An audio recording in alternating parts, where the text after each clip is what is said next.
ser joven en 1976 era correr todos los riesgos. No importaba siquiera el enunciado que podía provenir de ese sujeto joven. Estaba en un cargo alto dentro del PAMI, era socióloga, trabajaba en el PAMI. Yo estaba en tercer lugar entre los que tenían que dejar el edificio en cuanto nos comunicaron la exoneración. Y cometimos un acto muy temerario. Estábamos lejos de adivinar la dimensión del espanto. Hubo una espontánea manifestación por la que bajamos los 3 pisos de ese edificio cantando la marcha peronista.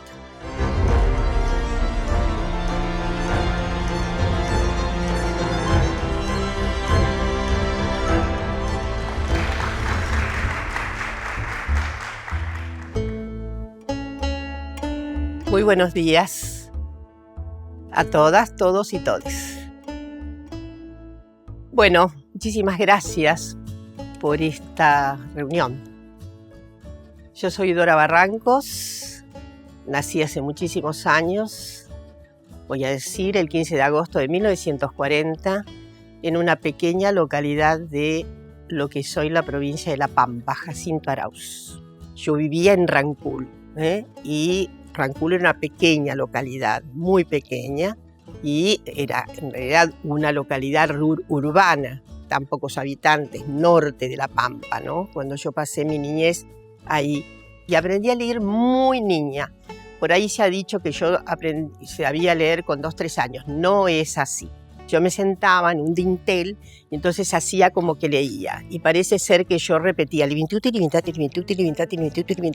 y era tal la aparente articulación de atención que yo dispensaba que se dio por ahí por supuesto que yo sabía leer a esa edad. No, pero sí aprendí muy tempranamente a leer. Mi papá era director de escuela, una escuela rural, y mi mamá era hija de unos agricultores cuyo origen religioso se inscribe en el protestantismo.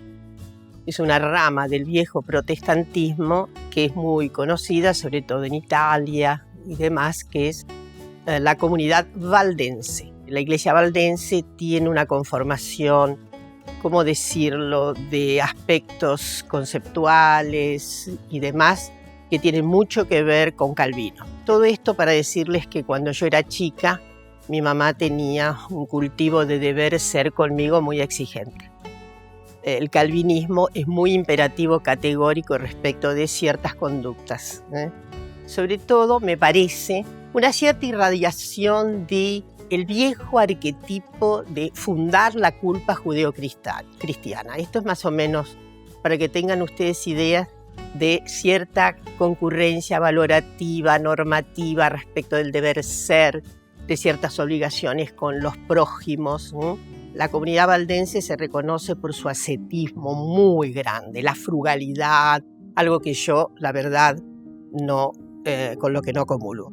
Ese ascetismo tiene mucho que ver con cierta fundación de sentidos morales. Esto es lo que quiero decir. En cambio, mi papá, que era descendiente de un viejo tronco hispánico que remonta a muchos años, a muchos siglos, era exactamente lo contrario, en el sentido de su holgura, su enorme capacidad de dispendio, de lo poco que se tenía. Pero creo que mi padre además fue una de esas figuras magistrales, también en tono de su adhesión a conceptualizaciones ideológicas y políticas que lo ubicaron en una dirección liberal socialista. Eso era mi papá.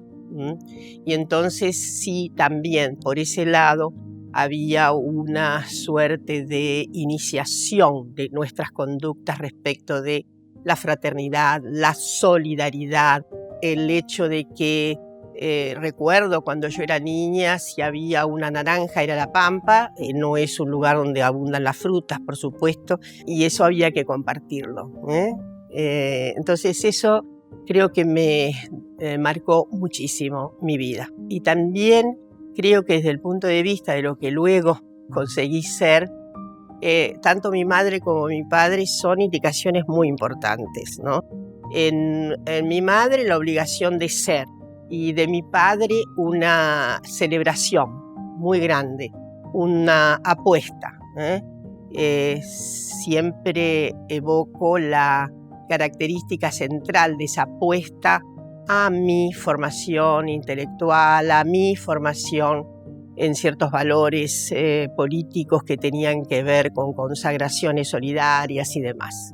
Por un tiempo tuve que ser el soporte, ¿no?, de la familia. Tenía que ganarme la vida porque mi papá murió cuando yo tenía 20 años. Mi hermano mayor había tenido un percance que lo había disminuido, etcétera. Entonces yo me había constituido, era la hija del medio, me había constituido en el soporte también económico, ¿no?, de la familia. Tenía un hermano menor. Cuando era adolescente, y tal vez antes, yo leía muchísimo porque en la casa de un director de escuelas hay muchos libros. Llegaban libros en cajones que mandaba el Consejo Nacional de Educación en la época.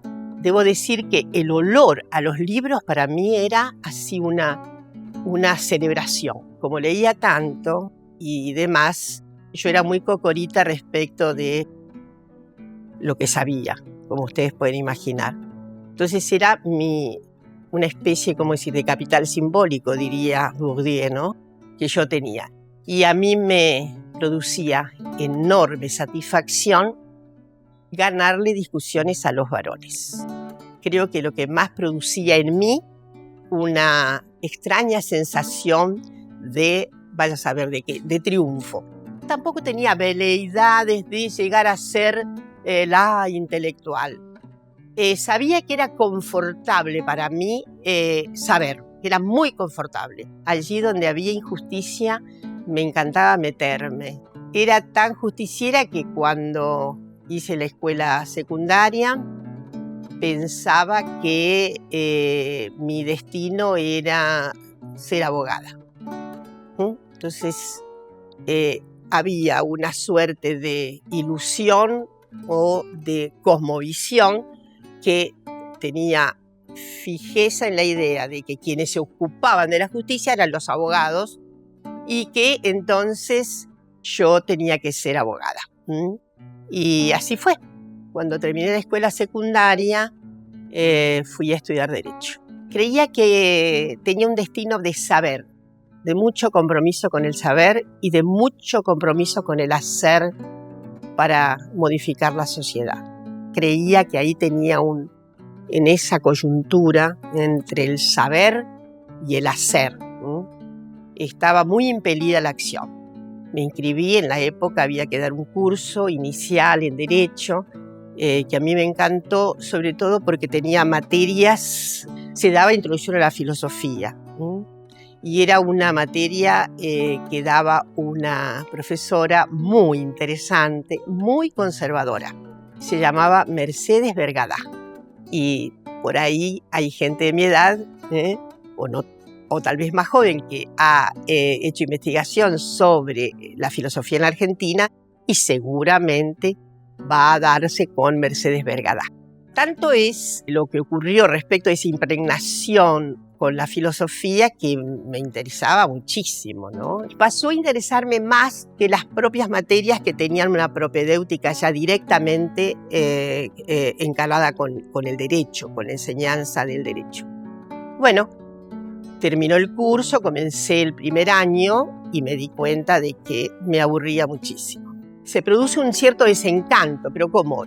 Por acá no voy a encontrar la justicia básica, porque se imaginan, eran todas las proximidades con la norma, con la ley, etcétera, etcétera. Y la verdad es que entonces yo tenía una tremenda intuición respecto de la interacción humana encarnada. Esto era lo que yo quería, algo en que viéramos a los sujetos en carne y hueso, que viéramos sus situaciones sociales.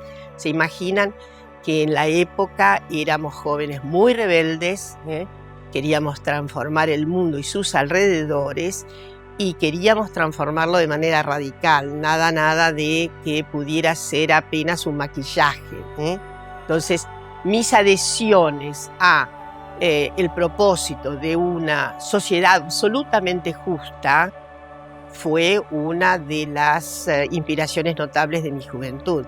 Que por otra parte, no solo de lo que corresponde a mi experiencia, sino a la experiencia de los grupos juveniles de la época. Estoy hablando de los años 60, ¿no? En la Argentina había varios grupos feministas en esos años, pero todos tuvieron una expresión bastante esmirriada. ¿Por qué? Porque el cálculo, la onda mayor, era la transformación social, la transformación de clases. Pero no vamos a tener una sociedad democrática y más igualitaria y más equitativa si no tenemos, obviamente, una justicia de género, una paridad fundamental en nuestras vidas, en nuestras oportunidades. Así que permítanme ir más adelante y decirles que sí, que cuando ya decido dejar derecho, estábamos en una situación muy interesante de renovación de la oferta académica en nuestro país. Se había creado recientemente nada menos que la carrera de sociología y en realidad también se empina muy alto otras carreras, psicología, antropología, en fin, hubo una modificación inclusive muy interesante. Todas estas carreras se daban en la Facultad de Filosofía y Letras de la Universidad de Buenos Aires. Y los primeros, entonces, intentos míos era ver si podía hacer filosofía, que me encantaba. Alguien me dijo que por qué no investigaba cómo era el programa de sociología, que creía que a mí me venía bárbaro, dadas mis impulsos y esas fraguas internas que yo tenía en torno de comprender los procesos sociales, sobre todo comprender a las clases sociales. La columna vertebral era sociología, pero estaba muy en diálogo con vertientes filosóficas y la historia. Había una historia colosal que era exigencia del plan de estudios, que era la historia social general, que en aquel momento tenía un equipo extraordinario. Fíjense ustedes cómo estaba yo de atraída, el polo de la filosofía, la sociología desde ya, y la historia. Finalmente me recibí como socióloga. Fue una experiencia notable porque en aquellos años, por supuesto que a mí me tocó vivir el duro momento de la Noche de los Bastones, célebre noche. Obviamente viene el golpe y fue muy estremecedor. Todo. Porque yo no había visto tan de cerca, la verdad ya tenía una protomilitancia y demás, pero yo nunca había visto tan de cerca la represión. Estábamos en Filosofía y Letras en el nuevo predio que sigue siendo Independencia. Era un patio grande de entrada, tenía salones adelante donde estaban ocupadas el decanato, en fin, y algunas dependencias de administración. Y esa noche nos habíamos convocado sabiendo que, obviamente, que los acontecimientos se habían precipitado. Era la tardecita, habíamos muchos estudiantes en la facultad, muchos. Y sabíamos que seguramente iba a venir una represión. Yo voy a decir que estaba muy vestida con una completa inconveniente indumentaria. Era con un sacón rutilante, color esmeralda o algo así, de cuerina, con unos zapatitos que tenían algún taco, etc. Completamente inconveniente para una resistencia, ¿no? Se había puesto en el medio de ese patio unas mesas, que funcionaban como tarimas, donde diferentes líderes estudiantiles nos arengaban. Para mí fue conmovedor escuchar a un querido compañero desaparecido, Daniel Oppen, que subido a la tarima y con una voz muy fuerte pero pausada y completamente encabritada, nos dijo lo siguiente: compañeros, seguramente porque ya habían comenzado ciertos golpes de la policía sobre la puerta que estaba cerrada. Entonces Daniel Open dijo algo de una sensatez enorme. Dijo: compañeros, por favor, en cuanto los vayan deteniendo, griten sus nombres y, si pueden, sus documentos de identidad. Esto es una de las últimas cuestiones que dijo Daniel, ¿no? Los topetazos significaron que la puerta se rompiera, que se quebrara y la policía entró ahí. Entonces nosotros hicimos algo bastante equivocado, que fue correr hacia arriba, ¿no? Porque no había otro modo. La otra puerta lateral estaba cerrada, etc. Por supuesto que yo fui atropellada, me caí al suelo, pero me salvó mi cuerina. ¿Se imaginan? Pasaban más o menos por arriba de la cabeza compañeras y compañeros que huían de esta arremetida. Y entonces ahí me quedé en el suelo, un zapato fue a parar no sé dónde, y me quedé medio estrujada. Y ahí, en el suelo, un policía vino y me dio 2 palazos. Debo decir que los palazos no fueron letales para nada, fueron 2 palazos fuertes. A mí me había quedado y mostraba con mucho honor el moretón que había dejado el palo en mi pierna. Y yo creí que me detenían, lo digo francamente. Dije, bueno, tenía documento y tal. Pero fue muy interesante lo que ocurrió, porque entonces nos hicieron pasar en una doble fila larga de policías, ¿no? Y en realidad nos dejaron salir. Se imaginan que cuando llegué a la calle estaba lleno de policías, pero también había muchos compañeros. Algunos fueron detenidos ahí. En fin, fue una noche de enorme adrenalina. Lo que detonó además después fue la salida. Ustedes saben que hubo cesantías masivas y también abandono de cátedras. Muy en exacta se produjo esta escenificación, tal vez un poco más dura, con mayor cantidad de agresión física, ¿no?, que los que aparentemente tuvimos en Filosofía y Letras. Se va mucha gente de la propia facultad, pero bueno, ahí hubo que tomar una decisión, y era rendir rápidamente las materias que faltaban, ¿no? Pero había mucha erudición en aquella facultad de Filosofía y Letras hasta esos años, muchísima convicción, por parte de quienes eran los cuerpos de profesores y demás profesoras, y en fin, creo que yo soy el producto de toda esa gestión académica, ¿no? Siempre fui un ser muy politizado, muy comprometido en lo que pudiera.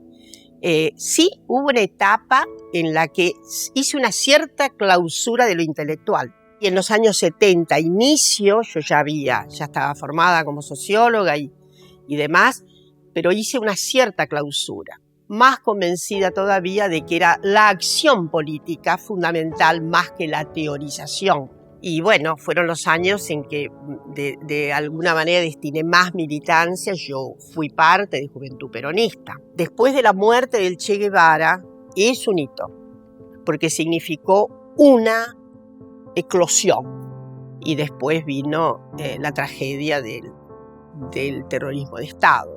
Obviamente una tragedia particularmente intensa para los estados generacionales. Ser joven en 1976 era correr todos los riesgos. No importaba siquiera el enunciado que podía provenir de ese sujeto joven. He compartido mucha experiencia con otras y otros y tantas personas.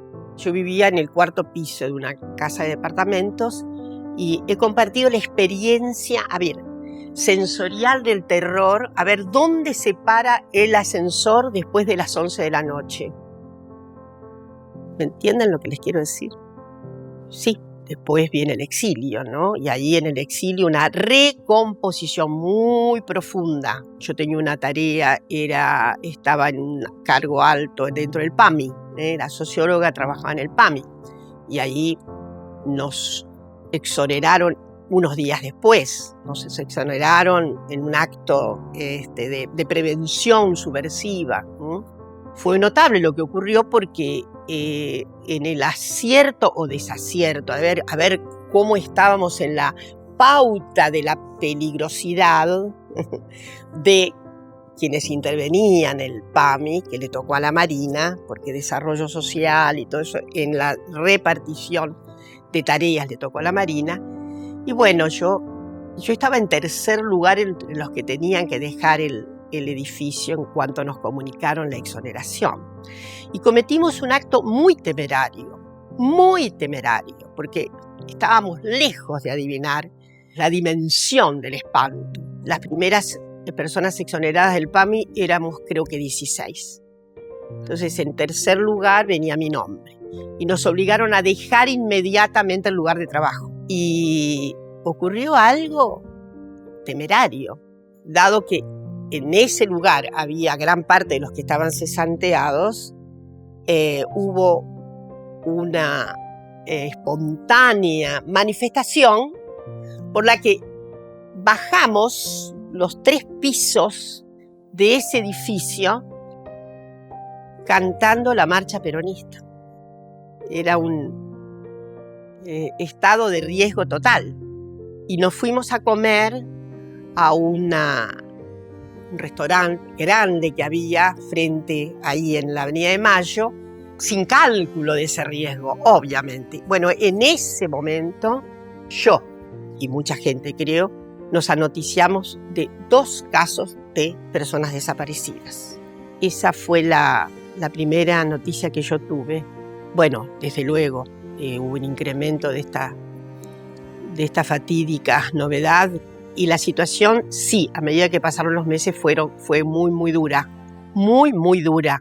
Debo decir que yo no me pude ir antes. Yo tenía 2 niñas pequeñas de un matrimonio anterior y tenía una niña muy pequeña de mi compañero Eduardo, que es mi marido actualmente.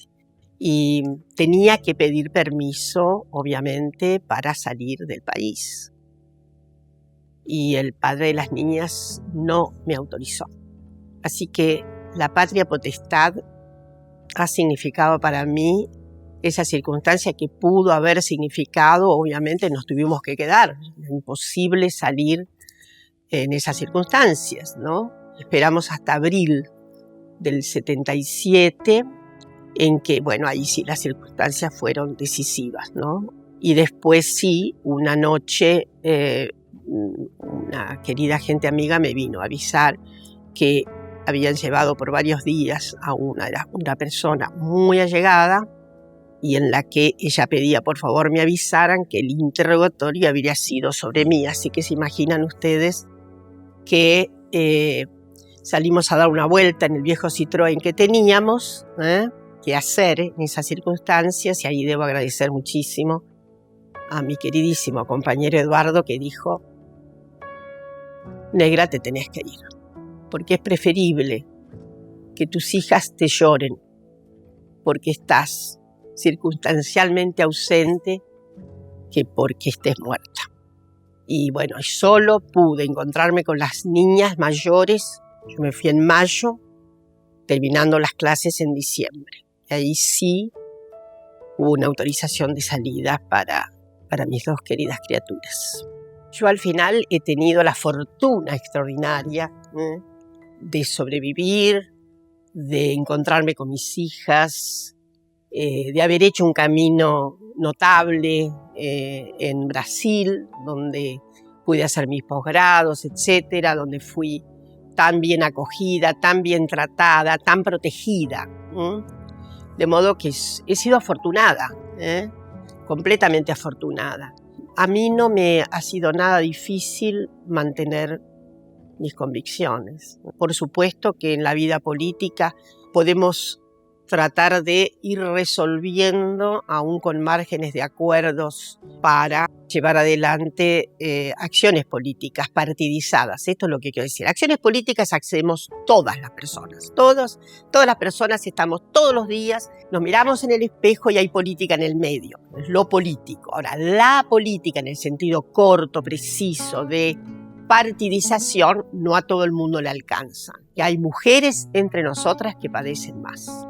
No me escapa que las mujeres de clases medias tenemos más posibilidades de, ¿cómo decirlo?, de relaciones, de contactos, inclusive de cuidados con relación a las salidas de circunstancias dramáticas, existenciales, como son obviamente las violencias. Hay una situación aún más dolorosa y vigorosamente más profunda en desigualdad, que es la de las mujeres de los sectores populares. Todo lo que hacemos, lo personal es político, dice ese gran dictatum feminista. Bueno, lo personal es político no solo para las mujeres. Creo que hay posibilidades de acuerdos, intentando resolver, intentando aproximar la resolución, intentando el cambio que aguardamos, ¿no? Debe ser algo así como una íntima convicción, sobre todo para las mujeres. No las invitamos así nomás para que se caratulen como feministas, ¿no? No es eso lo que yo indico siempre. Basta la subversión, basta la insurgencia, basta la subversión en los modos existenciales acorraladores. Necesitamos esa potencia de las mujeres insurgentes, ¿no? Insurgiéndose, pero y luego por ahí eso se caratule como feminismo. Pero eso es lo de menos para mí. Lo que importa es salirse de las arcanas circunstancias de sometimiento. Hola Dora, ¿cómo estás? Bueno, yo quiero preguntarte cómo inició tu relación con la política partidaria, por qué la JP, por qué decidiste distanciarte y de qué manera se construyó tu candidatura a senadora en 2019. Bueno, qué pregunta, y la voy a contestar rápido. Obviamente fui Juventud Peronista, estoy en esa integración fundamental de haber contestado el antiperonismo de nuestros padres. Yo pasé un tiempito por el socialismo de vanguardia y luego cuando iba a militar a la villa me decían, pero eso es lo que quiere el peronismo. Por lo tanto, el trazado fue muy económico. Entonces, y eso le pasó a muchísima gente de mis años. Y bueno, después sí, apartamientos. Respecto, bueno, para mi generación fue muy doloroso. Algunas metáforas que no eran tales, eran un lenguaje político muy, muy autoritario, como aquella tremenda cuestión de Iglesias y su cajón y demás, y una necesidad entonces de solicitar cierta, otra transformación del peronismo. Bueno, sí ha habido transformaciones del peronismo. Una se puede ir del peronismo, pero el peronismo no se va de una. Esta es la cuestión. Y entonces no fue nada difícil que en este vertedero notable del frente, de todas, todos, todes, bueno, pensaran en mi nombre para integrar la lista de candidaturas al Senado. Y lo hice con enorme gusto porque efectivamente ahí hay una confluencia notable que significa, sí, toda la promesa de articulación de justicia social y justicia de género. Hola Dora, ¿cómo estás? Yo quería preguntarte más que nada sobre tu recorrido con el feminismo. Decís que te llegó mucho tiempo después, que no lo tuviste en tu adolescencia. ¿Qué te pasa hoy al ver a las niñas de 17, 16, me atrevo a decir de menos, que están atravesadas por esto actualmente? ¿Qué te pasa a vos con eso? Y bueno, ¿qué opinás sobre eso? Me aparece una profunda emoción, me parece, y es muy consternador así desde el punto de vista más empático, ¿no? Estas construcciones que tienen que ver con lo sensible, con el cuadro emocional y existencial. Esas jóvenes no leen seguramente todavía una sola página feminista, pero entienden perfectamente de qué se trata. Entonces, esto me parece muy conmovedor y soy una completa, ¿cómo decir?, articuladora de todas las convalidaciones de fuerza y de energía que pudiéramos transmitir la gente de tanta edad como yo, para que sigan en esa construcción extraordinaria, en esos, sobre todo colectivos, en esas empatías de sororidad que son fundamentales para transformar el mundo.